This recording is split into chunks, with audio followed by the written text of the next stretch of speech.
League Two final day. Oh my God. Oh my God.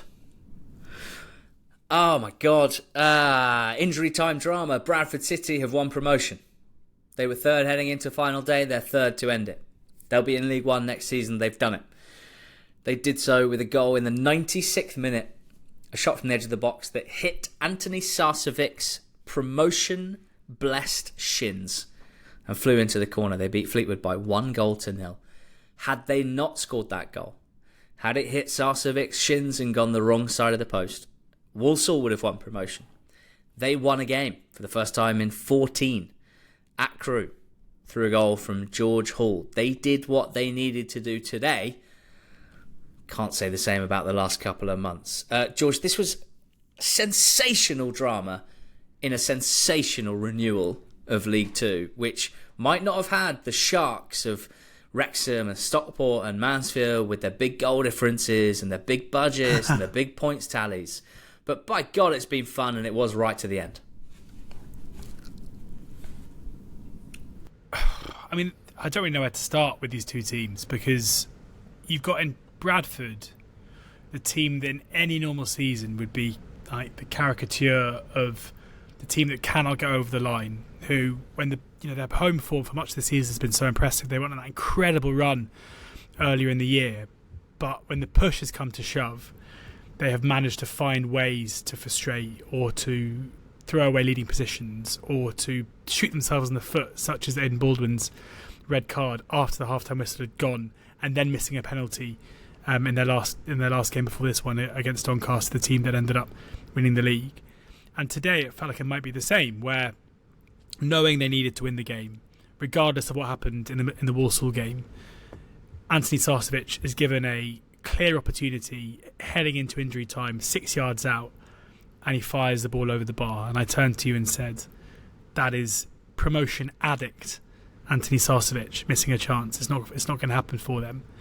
But what we forgot and what we didn't realise, and what has just been one of the craziest things I've ever seen happen in football, is that Walsall were involved.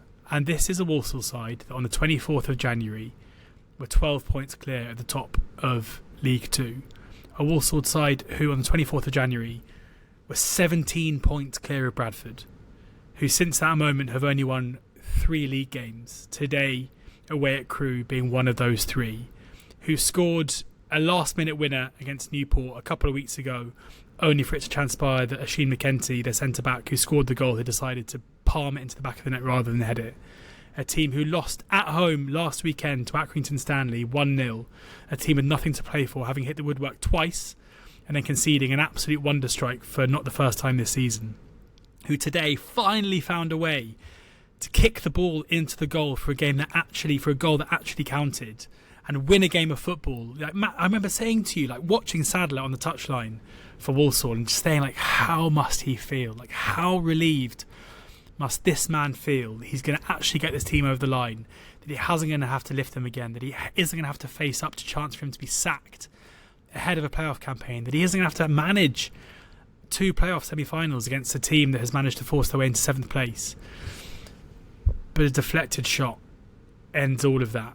And you had Walsall players asking the fans in the crowd if the game was over, if they were promoted, and being told that it wasn't. We should confront the elephant in the room, which is that a lot of Walsall fans seem to think that the Sarcevic goal is offside. There is one angle that I've seen, and it's one of those angles where if you're a Walsall fan, it looks offside. If you're anyone else, it's completely and utterly inconclusive. It may have been offside. I'm not going to say that it was or it wasn't, but I think we have to confront the Walsall fans who believe that it was. But either way, I can't. We've seen teams in the past throw away leads over a prolonged period of time. We've also seen teams who've thought they're up have to confront last-minute goals that completely rewrite where they think their future is going. But I can't ever remember a team throwing away a lead like Walsall and also having to confront a goal that is scored basically as their game is ending, having done what they needed to do. Heart massively goes out to Walsall fans who've had to experience that. I can't imagine how they're going to get themselves up for a two-legged affair against Chesterfield, who have won today to get themselves into it. But crucially, and it's easy to get stuck in the narrative of those that come away with nothing. Like, imagine being a Bradford fan in that end behind the goal and seeing that ball deflect off Sarcevic and trickle into the back of the net, and the absolute scenes that happened afterwards. They go into today's game surely thinking they'd have enough, given their home form, to win the game, and had to confront the fact that this Walsall side that never won were winning, and that they couldn't find a way to win before one moment that looked like it was never going to come finally came. Well, League Two's a simple league, really. You make Anthony Sarcevic your first signing of the summer, and you win promotion 10 months later. That's what happened. Sarcevic scoring the winner. It's his 8th promotion in his career. It's his 6th out of League Two, with his 5th different team. It's like, he truly is the Neil Warnock of League Two players, and he's excellent as well. It's not random. Like, I think sometimes, if there are a million footballers and they all have a career at broadly this level, there's going to be one who wins loads of promotions. There's going to be one that wins loads of that suffers loads of relegations, right? It's like monkeys and typewriters. But so there's part of me that often thinks that with Sarcevic. I'm like, what can he really be doing to make sure, he's just of that perfect level where League Two teams with a good budget want to sign him because he's established at this level. But then he steps up to it as well. He stands up. It's not like it's not like it's random. He's an excellent player. He's not the key reason why Bradford have won promotion. They've been a really good team for most of the season. They are reflective of most of the teams that we're talking about in the top 7 of League Two, in the top 10 of League Two. There really hasn't been very much between many of these teams. And so I want to praise those who have contributed to their promotion. I think Graham Alexander deserves a lot of praise. Bradford, this is their 6th season in League Two. Fan base wise, they get a lot of stick because they've got a big fan base. They are expectant that the team shouldn't be in League Two. They expect more than what the team has put on the field recently, and rival fans like to take the piss, quite frankly. But the last couple of months has been awesome to watch from a neutral's point of view. A packed out Valley Parade, the colours that have been brought, the atmosphere, the support of the team, and there's a small elephant in the room, which is that they haven't really stepped up in the last couple of weeks, and they didn't really step up here either. I was pretty unimpressed with how they handled the occasion. Fleetwood missed an unbelievable chance at 0-0. Bradford had started strongly, but then wilted a little bit. Got over the line in the end. Who cares? Why am I banging on about it? Who cares, George? They are in League One next season. They will join Doncaster and Port Vale. Walsall will head into the playoffs. The title was won by Donny. In the end, it was them and Vale gunning for it. Doncaster had what looked like the tougher game on paper away at Notts County, who themselves could have still achieved automatic promotion had results gone their way. Instead, Donny won by 2-1, and Port Vale got turned over at home by Chills, 1-0. Really good goal that was by Aaron Rowe. I think from a Vale point of view, doesn't matter much. Job done. Let's not worry too much about that. But from a Donny point of view, let's celebrate. The team that we predicted to win League Two has won League Two, and I think they're worthy winners, George. They're a team that I really like. I think there's a lot to like about them. I think, the attacking players that they have, Molyneux and Gibson off the wings, Sharp, Ironside, Street as their striker options, Clifton and Sparrow in the 10.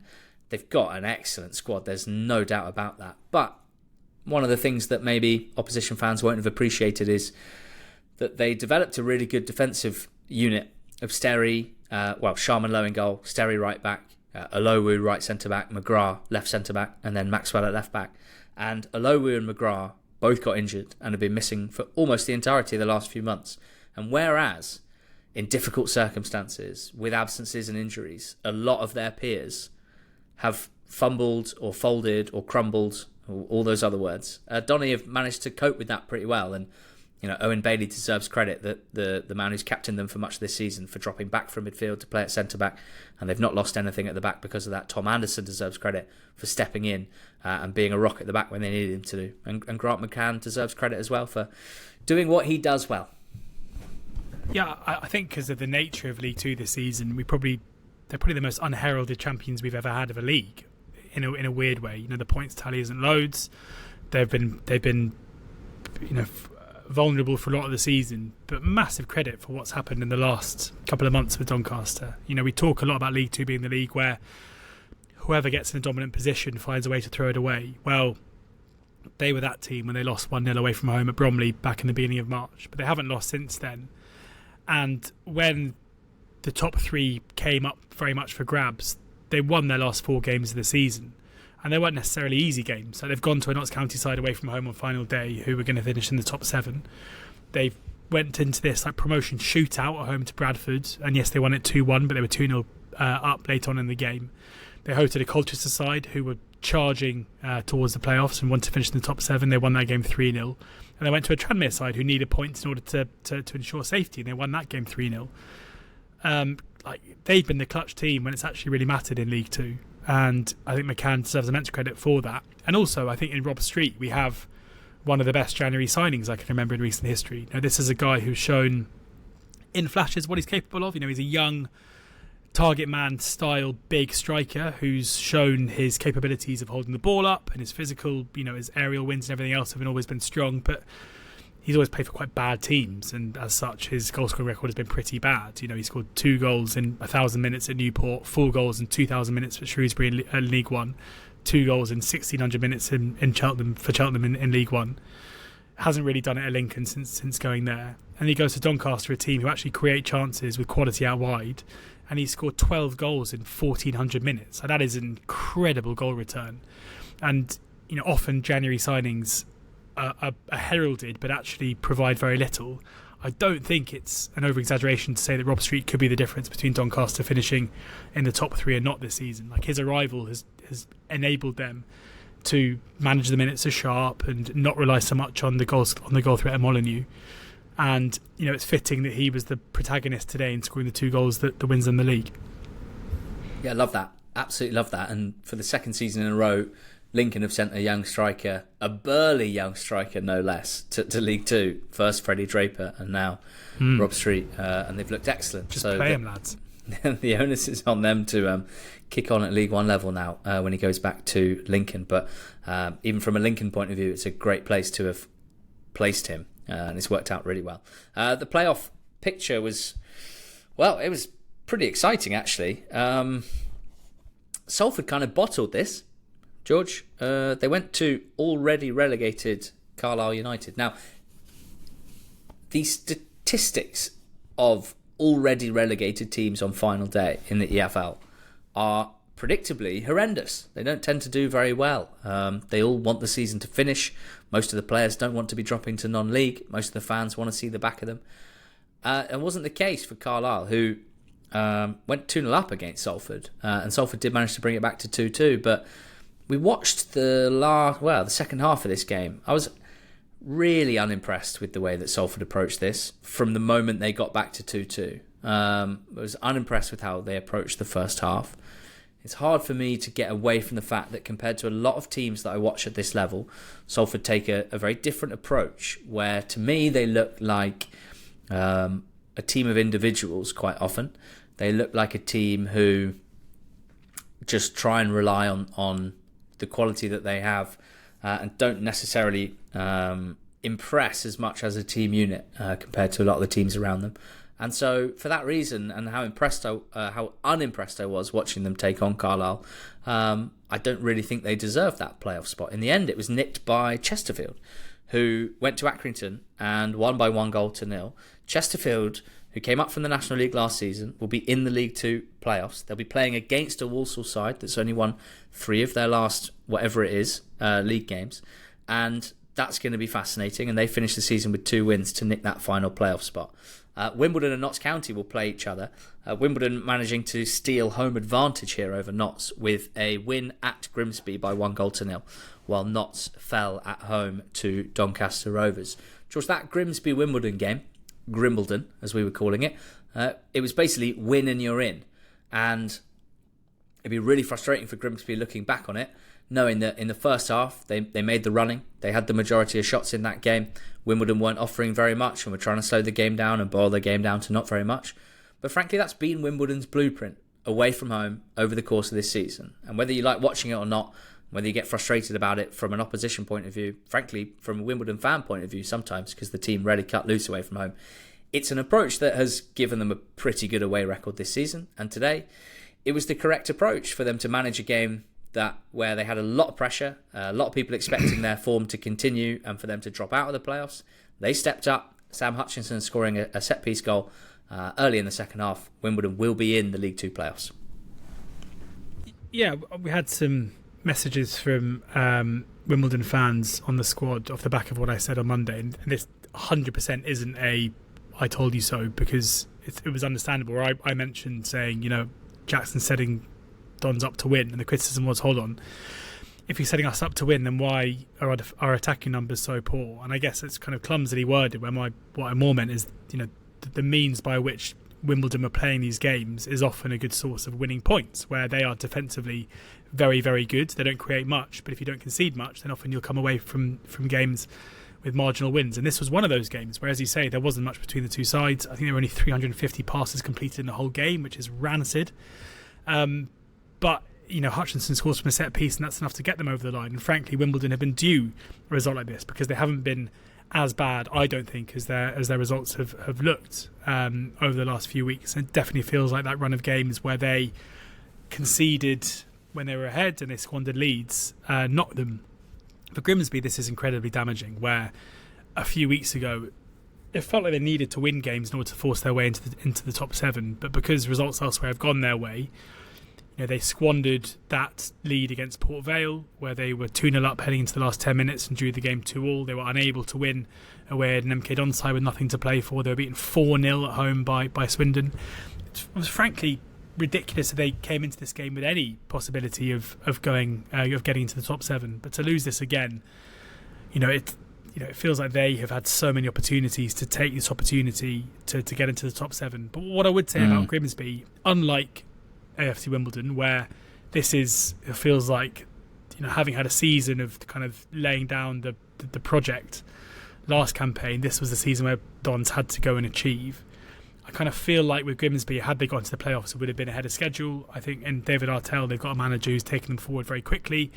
I've already seen a lot of Grimsby fans on social media saying, frustrated, but let's take stock as to how far we've come this season and look to the future. And yeah, I think Grimsby will be, would have struggled to maybe impact the playoffs as they'd have liked, and will be better for it next season. And I think Dons are, AFC Wimbledon, the way that they play games and their ability to shut teams out for the most part will make them tricky opponents in the playoffs. And it may not be to everyone's liking, and I completely understand why some fans won't enjoy watching them at this current moment when their attacking fluidity or any attacking fluidity they've ever had is gone.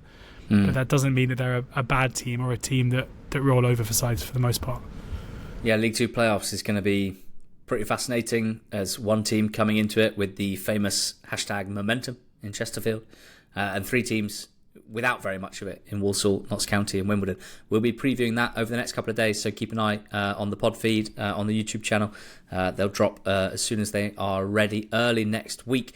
Colchester missed out, a really disappointing end to the season, having put themselves in a good position. They finished the season without a win in 4. They finished 10th. Zoom out, and I think 10th spot at the start of the season. If you're a Colu fan, you'd have probably been happy about that, but you saw the level of the team at the start of the year. It'll be disappointing to see how it's finished. I guess them and Grimsby in that case, or in that sense rather, in a similar boat. And elsewhere, Bromley finished 11th in the end in their debut season in the EFL. It's a hell of a finish. Michael Cheek wins the Golden Boot by 6 in his first season in the EFL. What an incredible story. There's a whole podcast to be done on Michael Cheek. Maybe, George, there's a whole podcast to be done with Michael Cheek. Let's reach out. They beat Cheltenham by 3-0. Harrogate beat Morecambe 2-1 to finish 18th in the end. Tranmere won 4-1 at Newport, which means Andy Crosby, his reign has been incredibly successful. 5 wins in 10 games, 18 points. They finished 9 points above the relegation zone, which at one point would have seemed fanciful. And Swindon 0, MK Dons 0 was a match that happened. The final League Two table has Doncaster, Port Vale and Bradford automatically promoted. Walsall, Wimbledon, Notts County and Chesterfield rounding out the top 7. Salford 8th, Grimsby 9th, Colchester 10th, with Bromley, Swindon and Crewe 11th to 13th. Swindon achieving a top half finish, very impressive for Ian Holloway and co. Fleetwood finished 14th and Cheltenham 15th after relegation from League One. Barrow 16th, Gillingham 17th, both of them finishing relatively positively under new managers Andy Wing and Gareth Ainsworth. Harrogate 18th, MK 19th, Tranmere in 20th, Accrington 21st, Newport 22nd, and then a 7-point drop to the 2 relegated teams, Carlisle on 42, and then 6 points back and ending the season with 6 straight defeats, Morecambe. It's been an unbelievable season in League Two. In many ways, I think it can be summed up by the game musical chairs. I feel like both the automatic promotion picture and the playoff places were just one big game of musical chairs. The music is stopped, the season is over, the playoffs are up next, and we can't wait for them. Thank you for watching. Thank you very much for listening to our final day recap pod of the EFL. It's been a brilliant day, an exhausting day, and hopefully a pod that fits it. We'll be back again in just a couple of days with first an overall playoff preview, which will go through each of the ties. We'll make some betting picks as well. It'll be a bit of a hybrid podcast on that front. And then also we'll be making some EFL fantasy playoffs content with a special guest too. So make sure you're subscribed to the podcast feed and to the YouTube channel. Thank you. Go well.